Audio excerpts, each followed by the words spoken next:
para la Unión Cívica Radical, donde impulsan elecciones partidarias cuanto antes. Entiendo que es así. Fabio Abraham, buenas tardes. Buenas tardes, Santiago, ¿cómo andás? Bien, ¿cómo estás vos? Bien, bien, acá andamos, como bien dijiste vos, recorriendo un poco la provincia de Buenos Aires, bueno, ahora virtualmente, ¿no? Porque no se puede por la cuarentena, pero recorriendo un poco la provincia con un proyecto para la provincia de Buenos Aires, con el objetivo de visibilizar de vuelta la Unión Cívica Radical. Y bueno, y en el medio de todo eso tenemos esta interna que está convocada, que vamos a ver, no creo que se pueda hacer el 11 de octubre, seguramente será un poco más para adelante, pero bueno, los plazos formales indicaban eso, así que en principio el cierre de listas es el 11 de septiembre y la elección es el 11 de octubre. Creemos que el cierre de listas se va a hacer, pero la elección se va a posponer seguramente un par de meses. Ahora, y nosotros estamos acompañando a la oposición, ¿no? Somos opositores al oficialismo partidario, ¿no? claro. Ahora, Fabio, vamos a, digamos, a contarle un poquito a la sociedad, porque a veces no se entiende. Doña Rosa o el vecino de a pie, que es radical, pero no es un radical que es militante, no entiende, porque ve por ahí radicales con el peronismo por acá, radicales con Cambiemos por allá, y dice, ¿dónde estoy parado? ¿Dónde estoy parado? ¿Cómo es eso? ¿Nos podés contar un poquito? Mira, en primer lugar, todos sabemos que últimamente, o sea, que los dos grandes partidos políticos que hay en la Argentina es el radicalismo y el peronismo, ¿no? Sí. Después de la crisis del 2001, que nos afectó a los dos partidos por iguales, o un poquito más, un poquito menos cada uno, se empezaron a armar frentes políticos, ¿no? El PJ tuvo la capacidad, de alguna manera, de ser la columna vertebral de lo que hoy es el Frente de Todos. Y el radicalismo no tuvo esa capacidad de ser la columna vertebral de un frente, como yo lo llamo, que tendría que haber sido socialdemócrata, ¿no? Terminamos en un frente comprometido con sectores de una derecha, digamos, que no es acorde con el pensamiento de la Unión Cívica Radical, ¿no?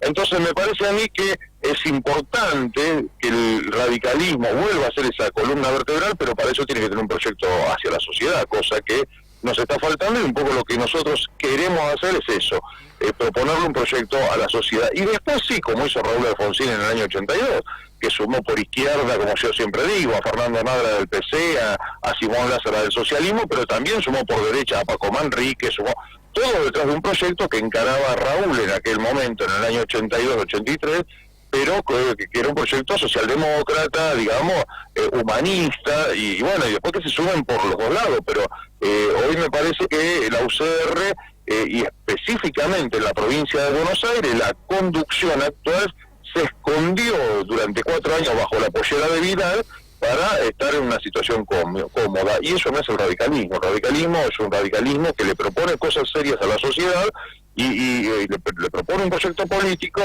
y si es necesario se presenta, los presenta y va a una contienda electoral. Nosotros decimos, si Cambiemos sigue, lo que tenemos que hacer el año que viene es ir a las PASO. Nosotros no podemos de vuelta escondernos o seguir escondiéndonos debajo de Vidal. Y ese es el objetivo que nos trazamos. Ahora, para llevar a cabo eso, Santiago, es evidente que tenemos que tener un proyecto de la sociedad. Y bueno, y en eso es lo que estamos. Convocamos técnicos, elaboramos un proyecto en educación, en salud, en una reforma en seguridad. Mañana justamente doy una charla sobre seguridad con amigos de La Plata.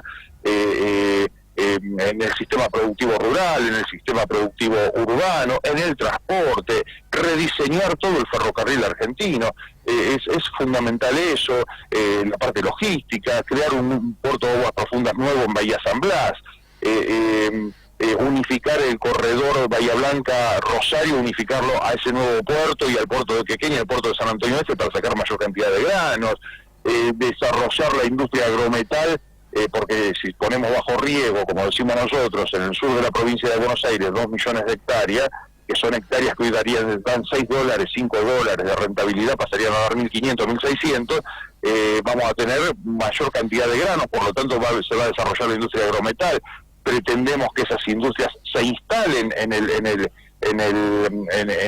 los parques industriales del conurbano bonaerense.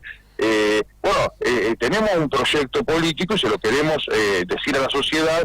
Queremos que la educación vuelva a ser jerarquizada. Tenemos la pretensión de salir de la educación enciclopedista, que es una educación de hace 100 años, donde al chico solamente se le transmite conocimiento, y pretendemos una educación donde se incentive la creatividad. Es fundamental eso.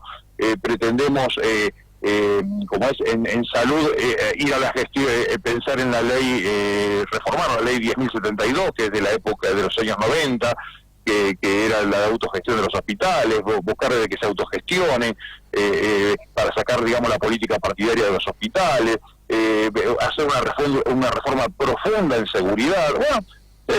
Y con eso salimos, y obviamente que abarcamos más temas, pero tratamos de explicarle a la gente que nosotros tenemos un proyecto y pretendemos que ese sea el proyecto en principio de la Unión Cívica Radical, y después que sea el proyecto de toda una sociedad, ¿no?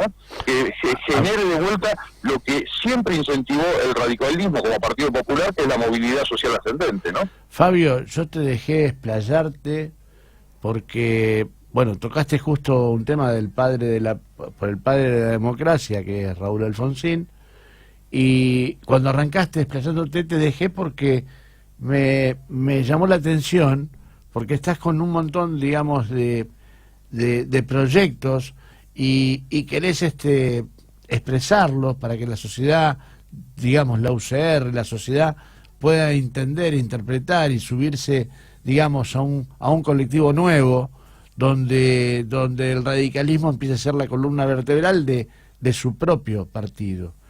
Y cuando hablaste del padre de la democracia, me quedaba la pregunta, pero no te quise cortar. Raúl Alfonsín, hijo. Sí. Ricardo Alfonsín sería. Raúl Ricardo es, ¿no? No, Raúl Ricardo era el padre y Ricardo es el hijo. Ah, no es Raúl. Pero es parecido, Es parecido, no es Raúl. Mira, yo me hubiese gustado un Ricardo, sinceramente, por ahí encabezando esta reformulación de la Unión Cívica Radical. Él optó otro camino. Yo tal vez no lo hubiese aceptado en lugar de él, pero bien, yo lo respeto y le deseo el mayor de los éxitos, porque se lo merece, porque es una persona de bien. Pero bueno, yo personalmente no lo hubiese aceptado. Yo hubiese tratado de generar una alternativa diferente, socialdemócrata, dentro del país, y creo que hubiese tenido un rol importante él en esta construcción, ¿no?, que estamos queriendo desarrollar nosotros desde nuestro espacio que estamos creando, ¿no? Pero me parece a mí que va a ser un gran embajador seguramente, y le deseo el mayor de los éxitos. Pero lo nuestro es lo doméstico, y lo que pretendemos es sacar a la sociedad. Pues yo tengo una sensación, Santiago, y en esto van a coincidir muchísimos, que la sociedad no fue a votar en esta última elección, no fue a votar, digamos, contenta, feliz, fue a votar de acuerdo a lo que la percepción de cada uno, que era el mal menor. Haya votado uno o haya votado otro. Mira. Fueron pocos los que fueron a votar convencidos de que entonces yo digo, la gente ya se acabó de la política de los 140 caracteres. La gente quiere saber cuál va a ser el rumbo de acá para adelante, cuál es el faro que va a iluminar, cuál es el camino. Y me parece que la política está en deuda con la sociedad. Dijiste algo que, mira, para mí, justamente hoy escribí algo en un editorial por ahí, en Cadena de Noticias Sur.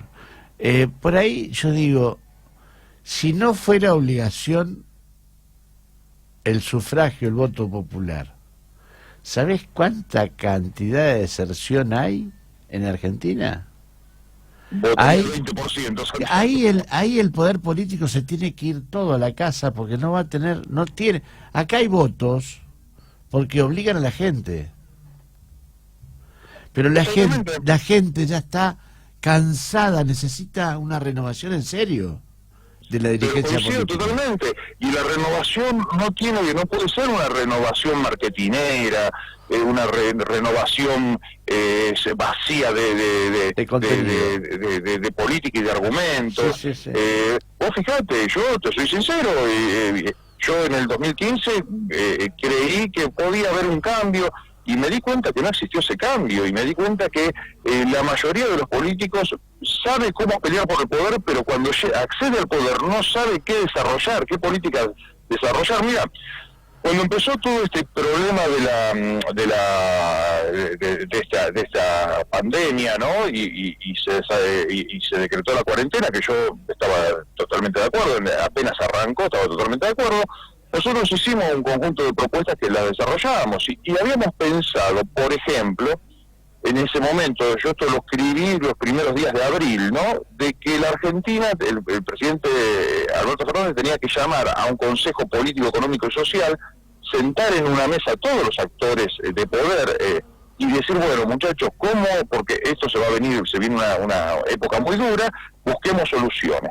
Y entre esas soluciones nosotros proponíamos de alguna manera de que se genere una alianza con los países afectados por la pandemia, europeos y americanos, para sentarse con los Estados Unidos de América, que estaba en ese momento, ya ahora lo hizo, emitió $2 billones y para inyectar en el mercado interno, y el sobrante y va a terminar como capital especulativo en los países periféricos, como el nuestro. Entonces, yo que proponía en aquel momento, digo, bueno, si se juntan todos los países que son afectados, ¿por qué no generar un nuevo plan Marshall, un préstamo de gobierno a gobierno a 20 años a una tasa del 0,001, o sea, bien baja, como fue el plan Marshall en su momento? Eso nos hubiese permitido negociar en muchas mejores condiciones la deuda que se estaba negociando y nos hubiese permitido tener solidez para desarrollar una emisión interna con un respaldo serio en el Banco Central.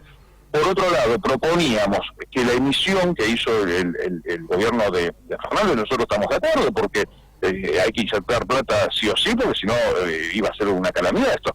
Pero también se tendría que haber desarrollado un plan expansivo fiscal. Decir, bueno, busquemos la forma para bajar impuestos, para ver si vamos a emitamos para el sostén también del Estado y bajar, que no se generen deudas. Por el otro lado también proponíamos generar un fondo en el Banco de la Provincia de Buenos Aires de 250 mil millones de pesos para dar préstamos blandos a tasa cero para liquidaciones de sueldos de pymes y comercios, para alquileres o cargas sociales, ¿no? Y proponíamos de que en cada municipio se abra una oficina para que el municipio sea facilitador de ese préstamo en vez del banco directamente. Y te voy a decir por qué. Porque cuando una pyme o un comerciante va al banco y se encuentra que hace 10 años estuvo en el Veraz y todavía no lo sacaron porque por H o por B, o se encuentra que le falta tal papelito, no accede a ese crédito que actualmente dan. Entonces nos encontramos con que el 50 y pico por ciento, casi el 55% de las pymes y comercios no pudieron acceder a los créditos. Entonces, si hubiésemos interpuesto a la municipalidad en el medio como facilitador del trámite, hubiese ayudado a solucionar todo este tipo de cosas. Claro. Pero bueno, se hizo, a media, porque el fondo existe, los préstamos están, pero bueno, no accede todo el mundo. Hubiese estado bueno que acceda todo el mundo, pero todo eso se podría haber charlado si se hubiese generado una mesa, como digo yo, un consejo político, económico y social que de alguna manera cada actor aporte ideas como para poder salir adelante, ¿no? Era para ayudar al gobierno, no para perjudicarlo. Decir, bueno, tiremos ideas, a ver cómo salimos de este problema que está teniendo no solamente la Argentina, sino el mundo, ¿no? Sí, Fabio, ¿cómo ves esto, por ejemplo, lo que le está pasando, digamos, a esa calle del comerciante, a esa calle donde están los comercios que ya están quebrados, la mayoría ya están quebrados, y que de repente por ahí el Estado dice, bueno, le vamos a refinanciar la deuda impositiva, ¿no? ¿No crees que debe haber alguna medida o algo como para lograr una exención impositiva o buscar la forma de poder ayudar a esos comerciantes? ¿Cómo lo ves Totalmente, vos eso? Totalmente de acuerdo. Un poco lo que te decía recién, Santiago, el objetivo de ese crédito era eso, buscarle la forma de refinanciarle deudas o que paguen sus deudas adquiriendo, digamos... Pero ¿por qué tengo que adquirir un crédito, aunque sea tasa cero, para pagar las deudas cuando el Estado por ahí puede hacerme una exención la pandemia que hemos vivido. Porque te digo el porqué, Santiago, porque las deudas con el Estado sí se puede llegar a hacer, pero se están adquiriendo. Yo veo, por ejemplo, en mi ciudad, el centro comercial de Lomas, que es hermoso, ¿no? Sí, sí. Yo veo que los alquileres no lo pueden pagar, que no pueden pagar sueldos, que no pueden... Bueno, eso no hay formas, porque son entre privados, ¿no? Entonces, por eso hablábamos del crédito específicamente. Sí, Coincido sí. con vos que se podría haber hecho, por ejemplo, en las deudas que se generan a través del coso, como es, del inmobiliario. Bueno, eso se podría, eso es el plan expansivo fiscal que yo te digo, bajarle impuestos, no cobrárselos. Eso de eso es lo que yo te hablaba del plan expansivo, pero hay otra parte que es entre privados que sí o sí, de alguna manera... Bueno, entre privados sí o sí hay que pagarlo y necesitan ese crédito a tasa cero. Exactamente. Eso es por real. eso nosotros teníamos esa idea y bueno, lo hicimos público, pero bueno, lamentablemente esa parte no se hizo. Es importantísimo poner el municipio en el medio para que sea facilitador, porque si no vos te encontrás más que nada acá en el conurbano bonaerense, los bancos provincia, que va a pedir un crédito y se pierde todo mañana ahí haciendo colas y colas. Para que te digan, vení con 70 millones de papelitos y después te digan que no se puede. Y vas al otro día y te dices, pero nos olvidamos de decirle que falta el tal papelito Tal y tiene cual, que volver. tal cual. Entonces, tendría que ser abrir oficinas en los municipios y desde ahí hacer los trámites necesarios, ¿no? Después sí, obviamente, si hay un préstamo, hay que retirar el cheque al banco, eso es otra cosa, pero el trámite en sí facilitárselo de alguna manera. Por Fabio, eso, ¿qué opinás vos de la reforma judicial? mira, yo lo que creo, Santiago, es que hay que hacer una reforma, no me cabe ninguna duda. No sé si esta es la mejor y no sé si es el momento. Vos sabés que en política no solamente son importantes las buenas ideas o las ideas, sino también los momentos en que se desarrollan, ¿no? Sí, sí. Yo creo que no es el momento de plantear una reforma judicial. Y me parece a mí que una reforma judicial, como todas aquellas reformas que se quieran hacer en el Estado, que hay que hacer muchísimas, no solamente la judicial, sino la de seguridad, la reformas en las Fuerzas Armadas, reformas en la parte administrativa, reformas hasta en la salud, te diría, o en la educación. Hay que hacer miles de reformas. Entonces, todas son bienvenidas. Lo que yo digo es, primero, ¿es el momento? Yo creo que no. Segundo, ¿es esa la reforma? Y yo tengo mis dudas, tendríamos que discutirlo, ¿no? Para analizarlo, esperemos que eso se pueda discutir seriamente en el Congreso. Hay gente, inclusive de la oposición, que está a favor, que son expertos en el tema, ¿no? Que están a favor y otros que están en contra. Sinceramente, leo y leo que hay razones de los dos lados, pero bueno, la política es el arte de consensuar, hay que buscar puntos intermedios. Lo que yo no estaría de acuerdo es que esto salga de una imposición de una mayoría hacia una minoría. No sé si me explico bien. Claro. O sea, últimamente nos acostumbramos a engrietar a la sociedad. Entonces, lo importante es ganar en el Congreso, aunque sea por un voto. Y toda la imposición de una mayoría circunstancial. Hay que buscar consensos. La Argentina va a salir adelante cuando busquemos consensos, Santiago, ¿no? Cuando confrontemos y ganemos o perdamos, ¿no? Tal cual. Y esto, cuando hablamos de los tiempos, ¿vos lo ves como que le están apurando los tiempos al presidente o el presidente está extemporáneo él por él mismo? ¿Cómo lo ves vos eso? No, yo creo que lo están apurando a él por los plazos. Me da la impresión que el presidente, y lo digo con un poco hasta de dolor, ¿no? Porque el sistema democrático, y más el argentino, es muy presidencialista, ¿no? Veo que dentro de la fuerza política de él hay una puja de poderes que es muy importante, es muy silenciosa, no se ve, los periodistas, Santiago, no son tontos y lo perciben, y todo el mundo te lo dice, pero evidentemente hay una puja de poderes dentro del espacio que acompañó a Alberto Fernández.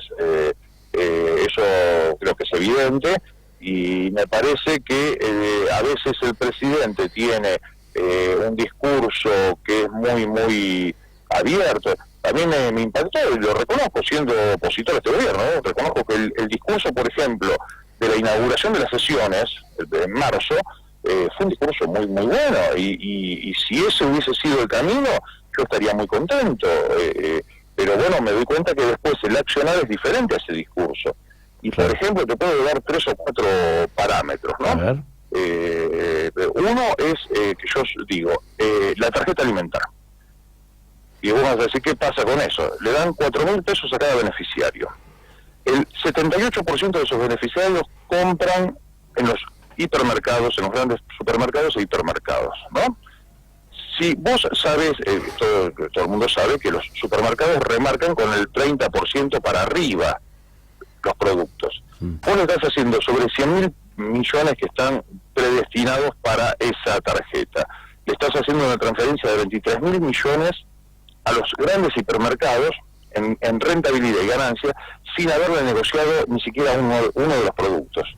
¿Por qué no se negoció con los grandes supermercados para decir, bueno, todo lo que aquel que venga con la tarjeta alimentar, la rentabilidad de usted va a ser del 15, no va a ser del 30 para arriba, para llegar a una negociación? Entonces, esa persona que con 4.000 pesos hoy no le alcanza para nada, Santiago, de alguna manera podría llevarse uno o dos productos más. Es una buena idea para que le llegue a Arroyo, ¿eh? Es una buena idea, porque yo creo y estoy convencido que este país lo sacamos adelante con todas las ideas y todos los hombres de la política, más allá del color político, porque es necesario la participación amplia, del pensamiento amplio, para poder empezar a tomar políticas de otros compañeros que por ahí son interesantes para poder desarrollar.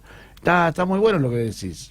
Claro, yo digo, eso se tendría que haber negociado con los grandes las grandes cadenas, muchachos. Con la pobreza no se juega, con la pobreza no se gana. Pero si le vuelvo a la gente. Entonces, claro, en vez de 4.000 tienen el 15% más. Exactamente, entonces podría llevar uno o dos productos más esa persona. Esa es una de las ideas. El otro tema, por ejemplo, que a mí me desagradó mucho, hay mucha gente, Santiago, que llega a fin de mes gracias a la tarjeta de crédito, ¿no? Y cuando fue en marzo, los que pagaron el mínimo, lo que le faltaba, automáticamente se lo refinanciaron al 43 más impuestos, que se fue al 49%. Y ya están pagando la segunda cuota, o sea que dentro de la misma cuarentena le refinanciaron lo de marzo, pero están pagando ahora, y los grandes ganadores fueron los bancos de esa refinanciación. Entonces yo no digo que a todo el mundo, pero aquel que tiene un límite de 20.000, 25.000 pesos en la tarjeta, que lo utiliza para comer, que todos sabemos que compra la carnicería, esto, y después va, cobra el IFE por ir a paga. Bueno, eso, ¿por qué el banco les sacó el 50% sobre la refinanciación de una deuda que ni siquiera pidió?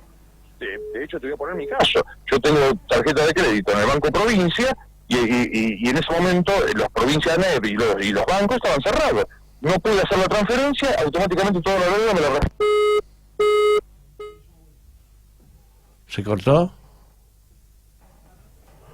Se cortó. Veníamos conversando con Fabio Abrán y se cortó la comunicación. Ahí vamos a estar reconectando la comunicación con Fabio Abrán, un dirigente del radicalismo, pero con un pensamiento muy amplio, un pensamiento muy amplio que permite ir charlando y permite ir viendo distintas posibilidades. Porque hay que escuchar las 2, 3, 4 campanas que hay de la política, porque los dueños de la verdad en la política no puede ser solamente uno. Creo que hay que escuchar, hay que empezar a participar, y por sobre todas las cosas el país necesita esa gran yo no sé si unidad nacional, pero esa gran participación de todos los frentes políticos en función del crecimiento de nuestra Argentina, en función de poder lograr un país mejor. Y ahí lo tenemos de vuelta a Fabio Abrán. ¿Fabio? Sí, Santiago, me quedé hablando solo. Oh, se cortó, Fabio. Se cortó, sí. Te decía que, bueno, esa es otra de las cosas que por ahí habría que poner un límite a los bancos, decirle, bueno, hasta aquel que tiene una tarjeta con un tope de 25.000 pesos, no le cobres el 50% claro, por una refinanciación que ni siquiera te pidió, ¿viste? Me parece a mí que hay que ser un poco, en algunas cosas es como que se le ha escapado o se le está escapando, y me parece que todo eso pasa a veces por las pujas, tal vez me equivoque, esto es muy subjetivo, pero me da la impresión de que son a veces las pujas internas que tiene dentro del mismo gobierno Alberto Fernández, ¿no? Claro. Bueno, yo creo que estamos más o menos, y para ir cerrando, Fabio, vamos a hacer dos cosas. En principio, te digo que primero le mandes un mensaje al militante de la UCR, al compañero que vos estás convocando para esta travesía de una elección partidaria. Primero mandarle un mensaje a ellos. Bueno, en principio le digo a todos los militantes radicales que tenemos que volver a ese radicalismo, a ese militante radical orgulloso de ser radical, que salía a la calle orgulloso de ser radical, que la mejor manera es no mirando por ahí la alianza sí o la alianza no, sino valorando de vuelta a la UCR, que con un proyecto político que pueda salir a la sociedad, a mirarla de frente a los ojos y decirle, bueno, con defectos y errores, porque todos los partidos los tenemos, queremos proponer algo nuevo, algo diferente, y es esto. Y para esta interna que viene, lo que le pedimos es que de alguna manera acompañe a la oposición partidaria en la provincia de Buenos Aires, porque quedó evidenciado que la actual conducción, encabezada por el ex vicegobernador, no estuvo a la altura de la circunstancia, y creo que llevó a que sea una etapa muy, muy fea de la Unión Cívica Radical, ¿no? Bien, y por sobre todas las cosas yo siempre lo dejo al que estamos reporteando, que estamos charlando, porque es una charla de amigos más que un reportaje. Seguramente. Y yo creo que por ahí ya le mandaste un mensaje a tus, digamos, a tus afiliados, pero creo que también necesita la sociedad de ver ese pensamiento de distintos dirigentes de la política para ver si podemos lograr ese, no sé si ese encuentro nacional, si ese, no sé el nombre que ponerle, pero yo creo que el país, lo estaba diciendo recién mientras te esperaba poder conectarte, necesita de todos los dirigentes políticos. El país hoy necesita, y la gente, cuando va al supermercado, cuando va al almacén, y vos te pones a hablar de lo que está pasando en la política, te digo la verdad, nos tratan muy mal, porque nos dicen cosas feas, los que estamos por ahí militando, o conduciendo, o que estamos en el mundo de la política, cuando en realidad no toda la política es mala. Quizás algunos hombres de la política la hacen mala. Totalmente. Un mensaje para la sociedad. El mensaje para la sociedad es, en primer lugar, que la política, yo uso una frase del Mayo francés, ¿no? Tenemos que tratar de que la imaginación llegue al poder, que sea quienes piensan para el futuro sean los que lleguen al poder. Yo tengo una frase que siempre digo, ¿no? La historia la analizan los historiadores, el presente los analistas políticos y los periodistas, y el político no tiene que hacer tanto diagnóstico y tanto análisis de la actualidad. El político tiene que pensar el futuro, y que voten a la gente que les propone el futuro. Y yo tengo el sueño de que la Unión Cívica Radical vuelva, como lo fue en algún momento, a ser el faro de una sociedad, con estos proyectos que obviamente son mucho más extensos, pero traté de resumirlo lo más que pude, Santiago, pero desde el rediseño del ferrocarril, el trazado en lo que fue la vieja línea del ferrocarril provincial, porque quedaron 43 pueblos aislados de todo, y cada vez son más chiquititos, interconectarlos, generar un puerto en mi sección electoral, que es la tercera, en la zona de Punta Indio, en el viejo campo de bombardeo de la Armada, para generar un puerto ahí, reactivar el canal Magdalena, que nosotros lo venimos diciendo desde hace un par de meses, lo del canal Magdalena, y veo con agrado que Tayana lo tomó y lo presentó en la Cámara de Diputados, el viejo canal Magdalena, tragarlo, porque con eso nos ahorraríamos un montón de plata de logística en los barcos. Bueno, hay un montón de cosas, pero que la gente vea los políticos que le proponen cosas. Basta de marketing, basta de caras lindas, basta de buenos contra malos, basta de grieta, basta de todas esas cosas. O sea, tenemos que pensar un país, porque por ahí nosotros ya estamos un poco grandes, yo tengo 55, yo digo, ¿qué país le dejamos a nuestros hijos?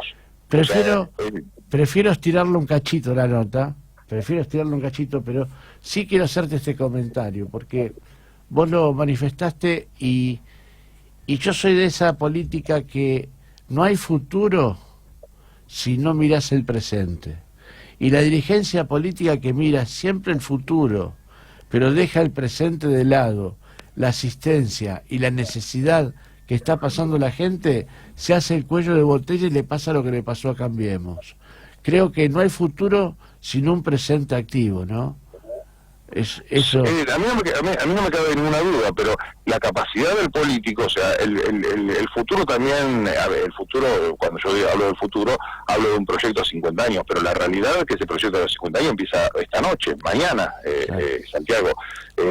O sea, arranca desde el presente, no es que arranca del futuro. Entonces, cuando yo analizo eso y digo, bueno, ¿cómo hacemos para rediseñar la educación argentina?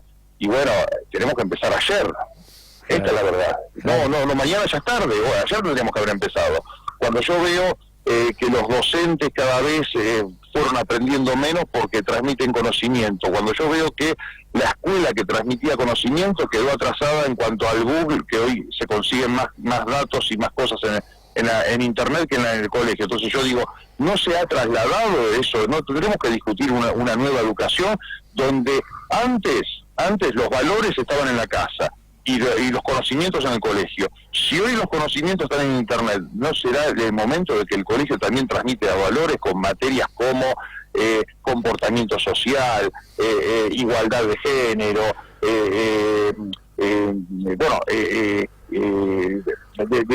desarrollo en cuanto a valores sociales? El colegio no te tendría que enseñar a preguntarte primero no qué conviene y qué no conviene, sino preguntarte qué corresponde y qué no corresponde. Cuando nuestra sociedad incorpora esos valores que nos enseñaron nuestros padres, nuestros abuelos, que primero se hace lo que corresponde y después lo que conviene, no siempre primero lo que conviene, porque si no, lo que conviene, esas cosas creo que se han trasladado porque la familia de alguna manera hoy trabajan padre y madre, los tiempos son otros. Bueno, creo que los valores tienen que ser transmitidos en el colegio. El clasificar la información que tenés en Internet también es del colegio, pero los conocimientos se los tiene que transmitir Internet, porque lo transmite con muchísima mayor precisión que un docente, y te lo digo yo que soy docente, ¿no? ¿Y no considerás, Fabio, que también tendría que volver hacia un... El nivel medio de moralidad, de ética de la sociedad ha caído muchísimo, Santiago. Y entonces, ¿de qué te sirve tener tipos que sean, tipos excelentes médicos, excelentes abogados, si el nivel medio de moralidad es bajo? Claro. Entonces tenemos que volver a transmitir valores, tenemos que... será tal vez erróneamente, pero yo me crié en un radicalismo krausista, ¿no? A ver, ¿qué valores tenemos hoy cuando vos ves que va un pibe a asaltar y para asaltarlo prefiere matarlo para sacarle un celular? Bueno, por eso yo, claro, por eso hago tanto hincapié en el tema de valores, porque ese pibe, ¿por qué lo hace? Y lo hace porque la vida vale 2 mangos para él. Claro. Ese es el problema. Y si la vida si hay un argentino para un argentino la vida vale 2 mangos, estamos en problema. Claro. Estamos en problema. O sea, estamos en un problema social. Por eso yo digo que a veces lo económico es importante, pero es hasta relativo, porque el bienestar económico ayuda a que muchas de esas cosas no pasen, pero la realidad es que no es el total del problema. El problema que es más grave de la Argentina, desde mi punto de vista, es moral. Es un problema, es una sociedad que la han engrietado, y eso tiene mucha responsabilidad de la política. La han gritado, o estás de este lado o estás de este lado, y llegaron a una confrontación que es hasta vergonzosa, te diría, porque yo veo que de un lado te gritan, ¿me entendés?, que son unos gorilas de derecha y hambreadores, y del otro que queremos ser Venezuela, y vos decís, ni una ni otro. Yo quiero ser Argentina, la Argentina que producía, la Argentina que vivíamos en paz, la Argentina que quería ser un país en serio. Yo digo otra Argentina, que sería, digamos, la Argentina del medio, ¿no? La Argentina que quiere movilidad social ascendente, yo que vengo de una familia que mis abuelos eran analfabetos, mi viejo pudieron hacer la primaria y secundaria y nos dieron título terciario a mí y a mi hermano. Yo quiero esa familia, esa Argentina. No la Argentina de la del odio, la Argentina de o estás de un lado o estás del otro. Mira, yo a veces me causa gracia porque yo escribo algo en las redes sociales, ¿no? Y de acuerdo al perfil que le dé, si tal cosa me gusta, ya soy kirchnerista, soy esto. Y si tal cosa no me gusta, ya soy macrista. Tal cual. No soy ni macrista ni kirchnerista, la verdad no me gusta ninguno de los dos, soy sincero. Yo quiero algo diferente. Bueno, eso es un poco lo que yo pretendo para la Unión Cívica Radical y por eso peleamos, Santiago. Estamos a la voz de Fabio Abraham, referente de movilización partidaria de la provincia de Buenos Aires, de la UCR, ex concejal, mandato cumplido, y también es el ex secretario de gobierno de Loma de Zamora. Fabio, agradezco esta nota, hemos charlado como amigos en este medio, y yo creo que la gente se lleva un reflejo importante tuyo, donde seguramente van a pensar cuando tengan que poner ese votito y ayudarte en lo que va a ser la elección partidaria que va a tener la Unión Cívica Radical. Desde ya, Fabio, te agradezco mucho que hayas participado con nosotros. Muchísimas gracias, Santiago, y a disposición siempre. Dale, un abrazo grande, Fabio Abraham. Y gracias.